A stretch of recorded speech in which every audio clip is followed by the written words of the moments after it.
What was Russia like in the early 1900s? Well, the Russian Empire included many nationalities. Only 40% of the population of Russia spoke Russian as their mother tongue language. 80% of the population were peasants living in communes. The living and working conditions were dreadful. Russia didn't have any child labor regulations, and people had to face brutal discipline. People earned very low pay and worked 12 to 15 hours a day. There was no education, and most people were illiterate. The population was growing rapidly, which caused a lot of overcrowding.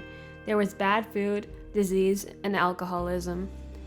In some places, the life expectancy was only 40 years. It was very common for people to die of famine and starvation. Most peasants were loyal to the Tsar because of their religion. People were ruled by autocracy, so the Tsar had absolute power. He was able to make decisions without consulting anyone about them.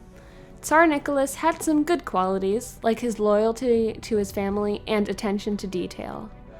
But Nicholas avoided making important decisions. This was a major problem in a country as big as Russia. Tsar Nicholas also felt threatened by talented ministers. He fired a minister and was about to sack another one, but that one got murdered. The aristocracy had good lives. Even though they only took up 1.5% of the population, they owned 25% of the land of Russia. Even though all of that was happening, the Tsar's regime was strong. There was very limited resistance. Local governors controlled the police. The police had a special force of 10,000 men who focused on the political opponents of the regime. The Tsar also had his own secret police. The Tsar had some opposition from three major groups. The middle-class population of Russia wanted to have a greater democracy like England. Two groups were violently opposed to the Tsar: the Socialist Revolutionaries and the Social Democratic Party. The Socialist Revolutionaries wanted the land of Russia to be split up more fairly. They wanted the nobility to give large estates of land to peasants. They assassinated two government officials. The Social Democratic Party followed the ideas of Karl Marx. The party was split into the Mensheviks and the Bolsheviks. The Bolsheviks wanted to create a revolution, while the Mensheviks felt like Russia wasn't ready for a revolution. Both parties were illegal, and many members were executed or exiled to Siberia. These parties created strikes, demonstrations, and protests. Why did the Tsar's regime collapse in 1917? Well, the government's way of dealing with problems failed dramatically. In 1903, Russia slightly relaxed censorship of media, which caused an outburst of government pamphlets, books, and newspapers. In January of 1905, priest Father Gapon led a group of 200,000 protesters to give a petition to the Tsar. The Tsar had fled St. Petersburg, and the protesters were instead met by soldiers shooting at them and charging at them on horses. Because of this, many of Russia's citizens lost their respect for the Tsar. To gain some respect back, the Tsar gave people freedom of speech, the right to form political parties, and financial aid for peasants. After Bloody Sunday, Russia became a constitutional monarchy. Dumas were put into place, but their powers were so limited that they could virtually do nothing. Dumas quickly became critical of the Tsar, so the Tsar frequently fired them. The relationship between the Tsar and Russia's citizens became worse. In 1912, the economy went down, which caused unemployment and hunger.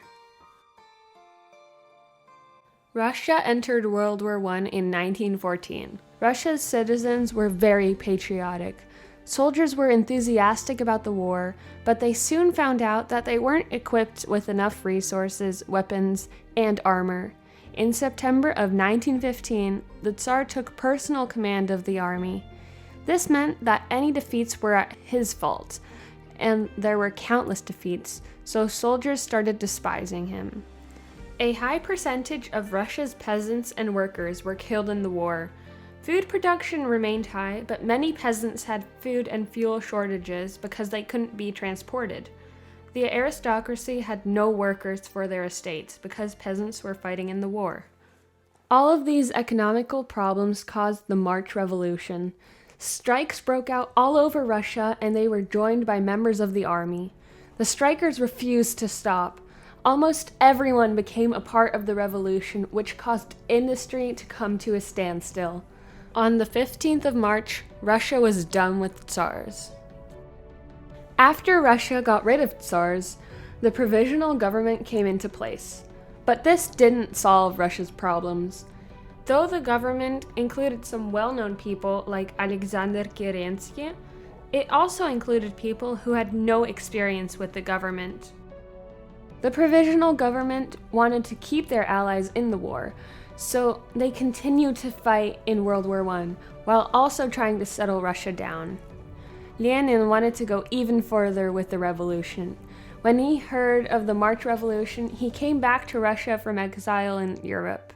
The Germans even provided him with a train so Lenin could cause more trouble in Russia. Lenin led the Bolsheviks and urged people to support the Bolsheviks for a second revolution. Support for the Bolsheviks increased quickly because of its promise of bread, peace, and land. The provisional government collapsed in the second half of 1917. Soldiers were deserting the army and coming back to Russia. Peasants ignored the government's orders and took control of the countryside. In July, the Bolshevik protests against the war turned into rebellions. But Kerensky proved that Lenin had gotten help from the Germans, so Lenin fled to Finland and Kerensky took over the government. Kerensky was expected by all social classes to restore order in Russia, but most people still supported the Bolsheviks. They were fed up with the provisional government. Kerensky's government had failed. They had tried to continue fighting the war, but were defeated many times, which caused the provisional government to lose the army's support. Without any support, the government wasn't able to bring food into towns. Instead, the prices increased. People wanted bread, peace, and land, like the Bolsheviks had promised them. By the end of September 1917, Bolshevik supporters were the majority in most major cities. In October 1917, Lenin decided it was time for the Bolsheviks to take over Russia. On the 6th of November, Red Guards led by the Bolsheviks took control of offices, bridges, and the state bank. On November 7th, the Bolsheviks were in control of most of Petrograd. Throughout the day, there was almost no opposition, so the Bolsheviks arrested provisional government ministers and Kerensky fled into exile.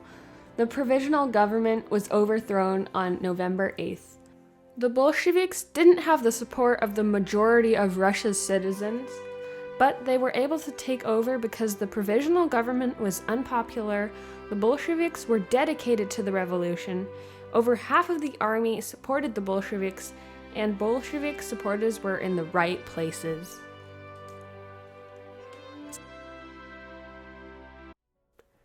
This political cartoon shows Lenin sweeping all the monarchs, people of religion, and autocracy off of the world. This shows how he was against all of those groups of people.